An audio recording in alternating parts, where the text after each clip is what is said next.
Hey there, welcome to the channel. Lately, I have been on a roll with gluten-free bread recipes.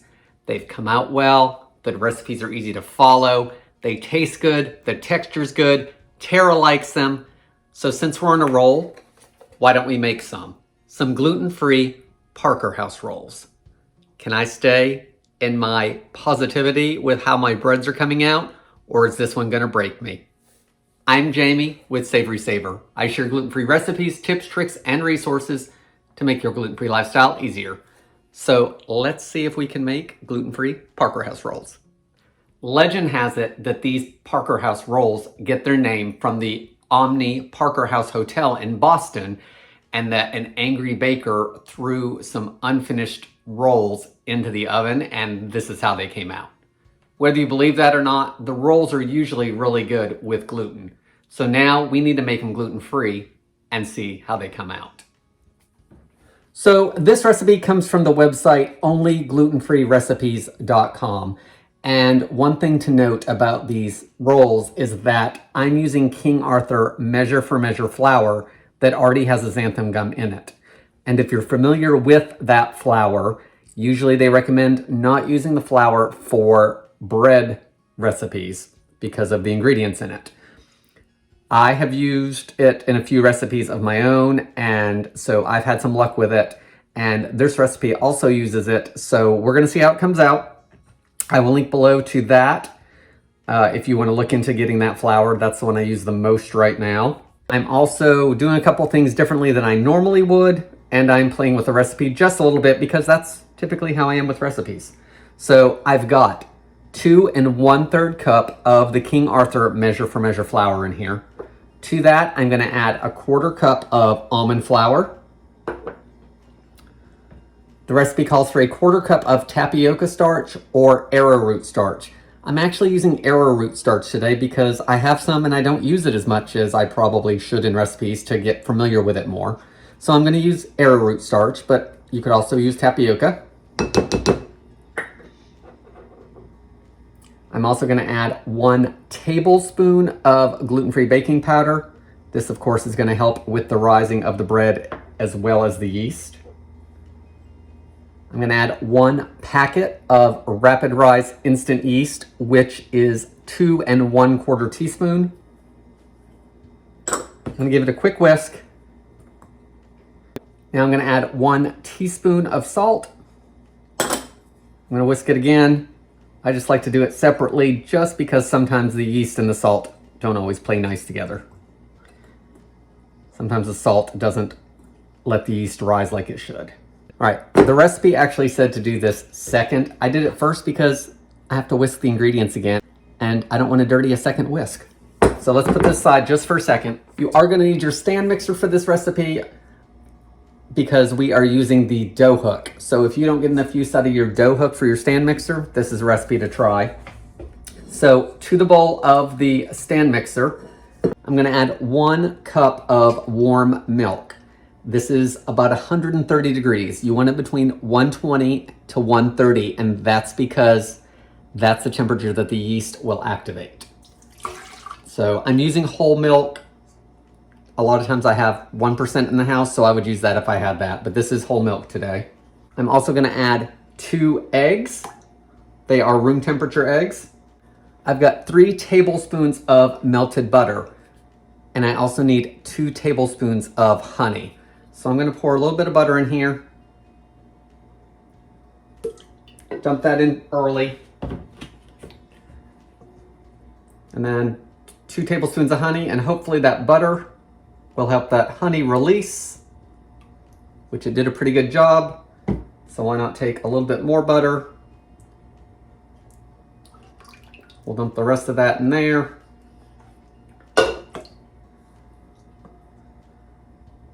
My 2nd tablespoon of honey.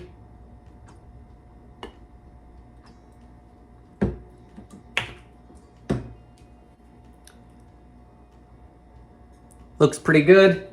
Now I'm going to whisk everything together, break up those yolks. All right, everything's mixed up pretty good. Let's get our stand mixer. Okay, so we've got the stand mixer, and if you guys watch any of my other videos, lots of times I actually proof my yeast separately in my liquid before I even add it to the ingredients. I did not do this for the recipe, so we'll see if I need to go back to doing that or if we're gonna be okay with it. Parker House rolls don't tend to be as puffy as other rolls, so I think I'm gonna be okay. So let's add in my flour mixture.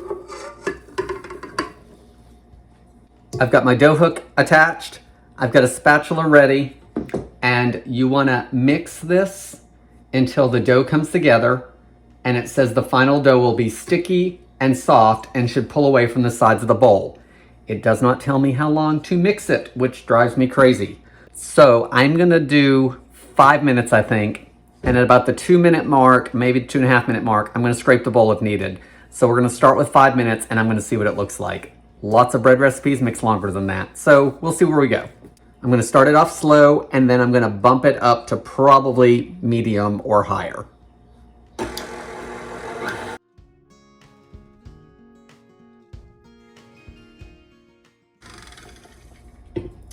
Okay, this is a 2-minute mark. It is pretty sticky, but I would not call it a dough.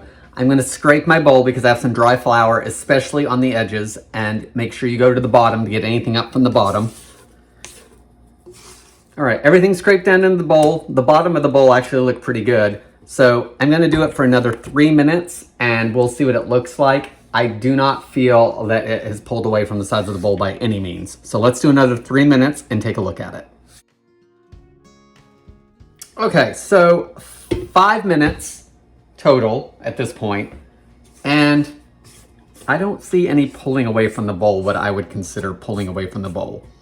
It is very soft and it is sticky, but I don't consider this pulling away from the bowl. So it is very much a batter. So I think I'm gonna mix it for another, let's try 3 to 5 minutes and see where I get.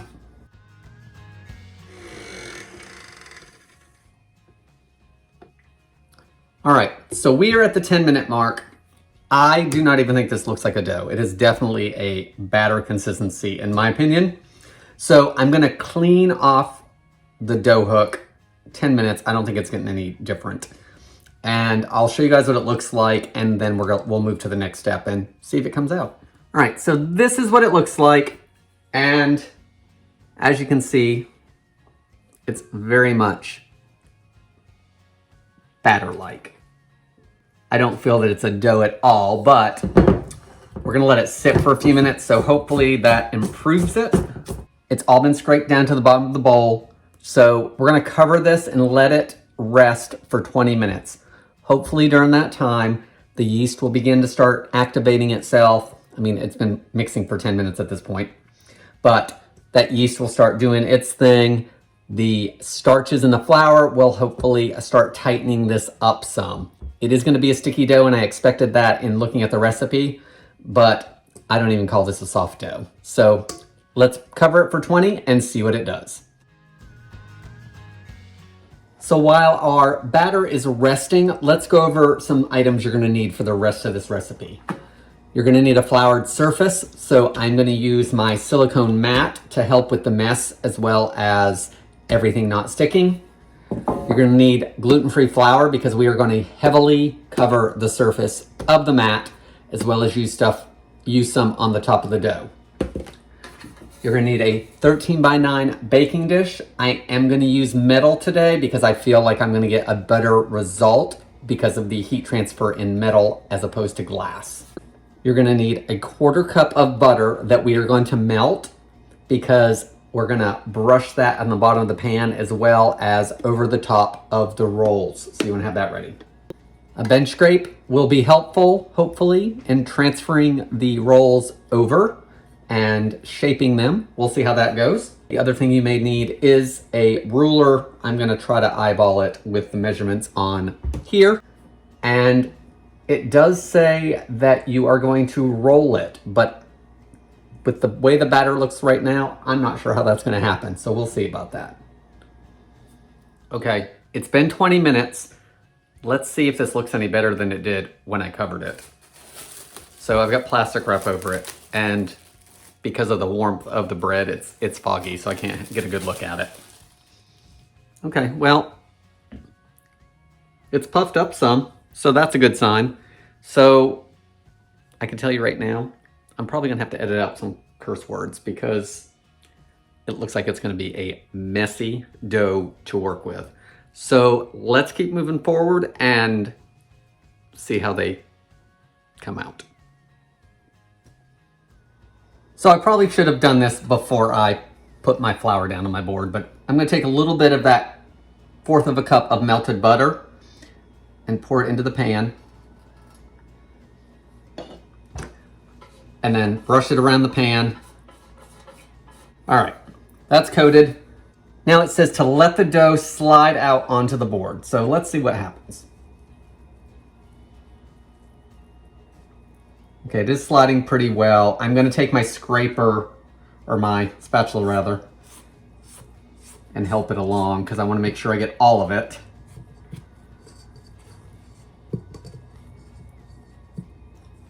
Now we'll let gravity take over again.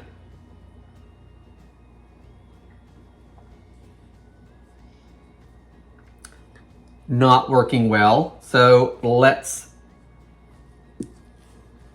help it along.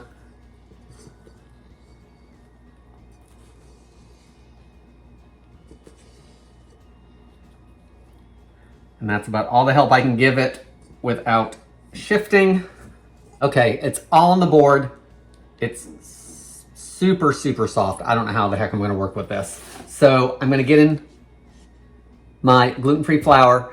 It says to lightly cover it with flour. I'm probably gonna go pretty heavy because I don't know how I'm gonna work with the dough if I don't. So take a handful of your gluten-free flour and sprinkle high because you'll get coverage that is more even across the dough. Coat your hands in it. And we are not gonna roll this because there's no way that's gonna happen. So let's just start patting it out and see what we can do.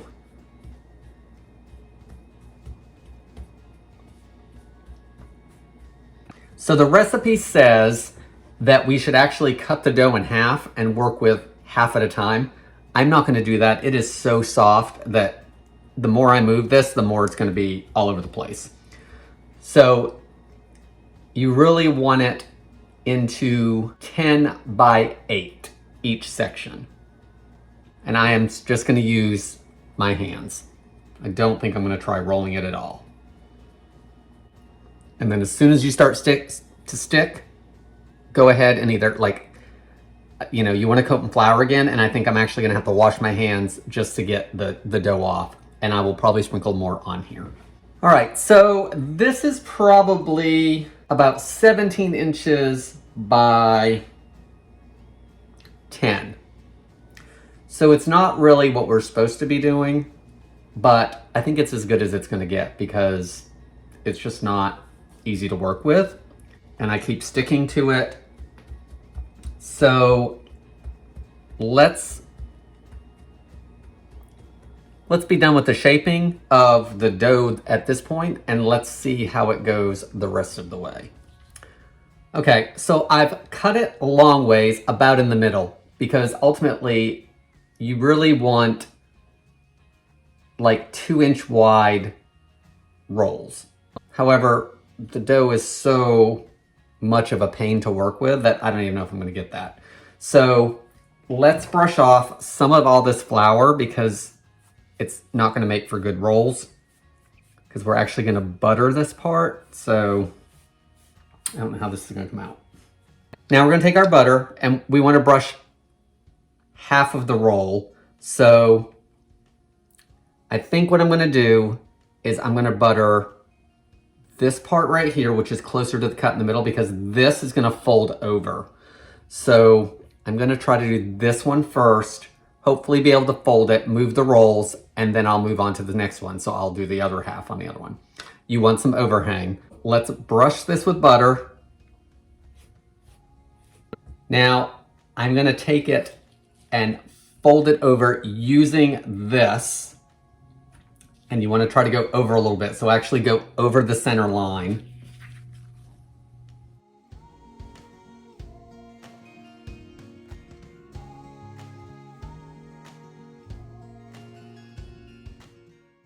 All right, so we have a nice sticky mess here. So let's scrape this.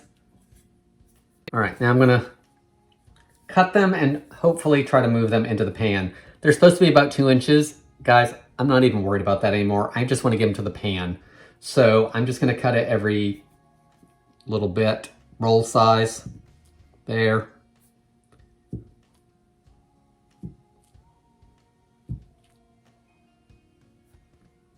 And this last one's gonna be big on this one. Now I've got to try to get it into the pan, so let's see how difficult that is.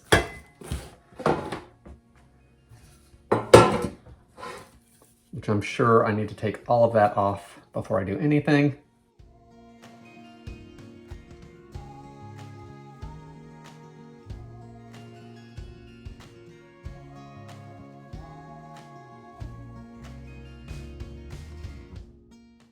Do you see what I'm dealing with? This recipe is not very easy to work with at all. Okay, so there is my first half of the rolls. And as you can see, they just look like a mess. They don't look like rolls. I can't see any butter in them. They're a hot mess. So I'm gonna do the other half, get them in here. We'll move forward with the recipe, but I can tell you right now, at this point, they had better bake up beautifully or this recipe is hitting the trash can. Okay, so I've got this mess. Let me get this up off my counter and then we'll move forward with the recipe and see what actually happens.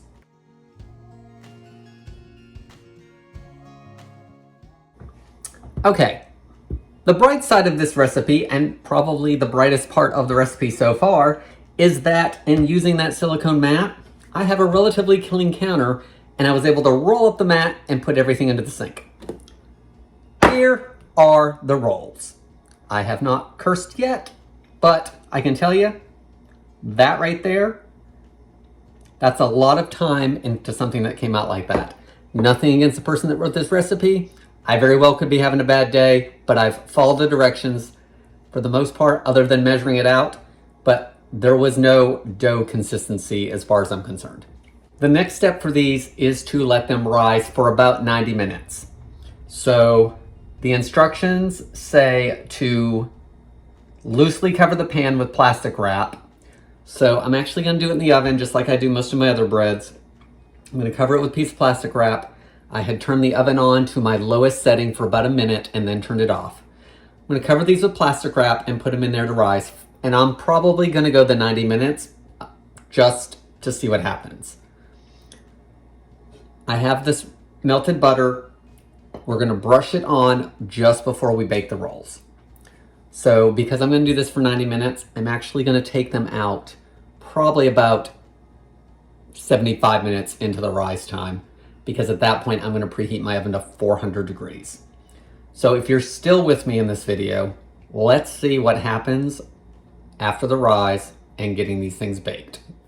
So it's been 90 minutes, 75 in the oven, and then the last few minutes, I preheated the oven to 400 degrees.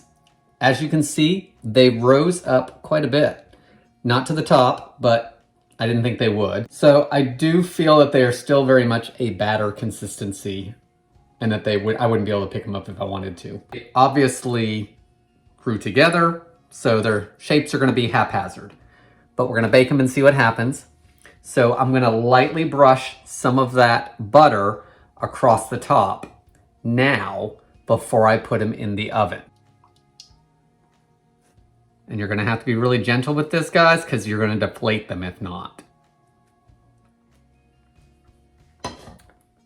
Okay, so that's all I'm gonna do to the rolls because I'm really afraid that if I keep poking and prodding with the pastry brush, I'm just gonna deflate the air in there.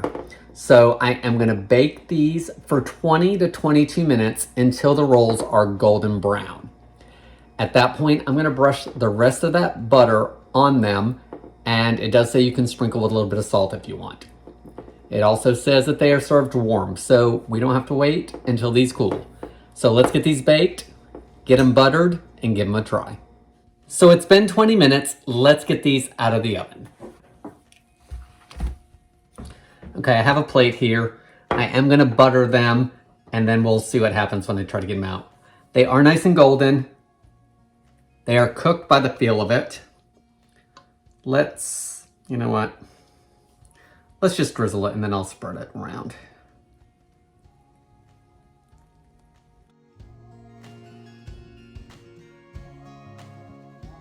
Okay, I've got a plastic spatula because I don't want to scrape up my nonstick pan.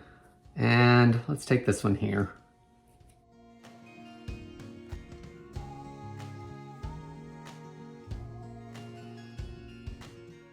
All right, so these are piping hot out of the pan. They do look cooked through. You guys can see that steam. Let's give them a try, but I'm gonna let them cool for just a minute and snap a couple pictures. Gluten-free Parker House rolls. If you've made it this far in this video, you evidently wanna see how they came out. Can I just say it's 1:30 in the afternoon and I could really use a margarita at this point. Let's go over the recipe. And by all means, you guys saw some of the issues I had with the recipe. I'm gonna go over them. Leave me comments below on your ideas to improve my experience with this recipe. So let's first give it a taste. So first, they look good. They're cooked through. Guys, they look like Parker House rolls to me. So that's a good thing. They browned nicely.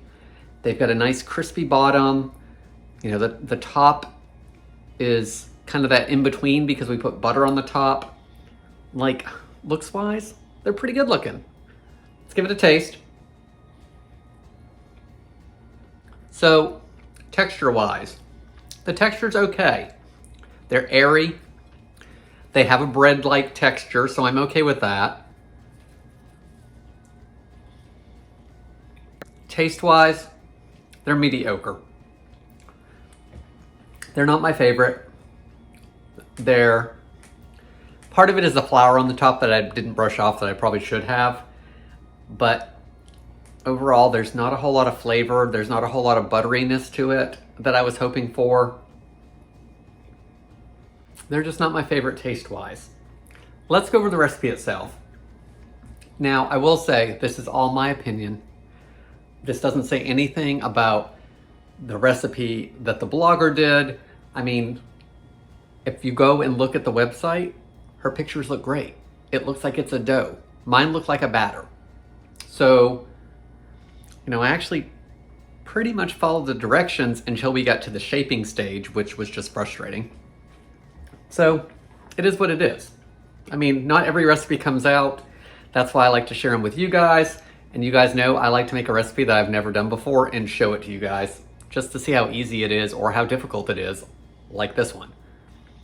So the batter came together well, but then it didn't really ever make a dough for me. King Arthur measure for measure was the flour used, and it's not made for bread making according to King Arthur. But I've made bread products with it before that have been fine. So this just wasn't my favorite. It was messy to deal with. It was hard to work with. I would not make this recipe again personally. If you happen to have made this recipe, by all means, leave me the comments below on how it came out for you or what you may have done differently. I don't feel that it was, a hard recipe to follow. I felt like the directions for the most part were very easy to follow, other than I didn't like the timing not being mentioned in mixing it. I do think that's an important step in a recipe, especially gluten-free baking. But overall, not my favorite. Guys, that's all I have for today. Thank you so much for watching, and I hope to see you in the next video.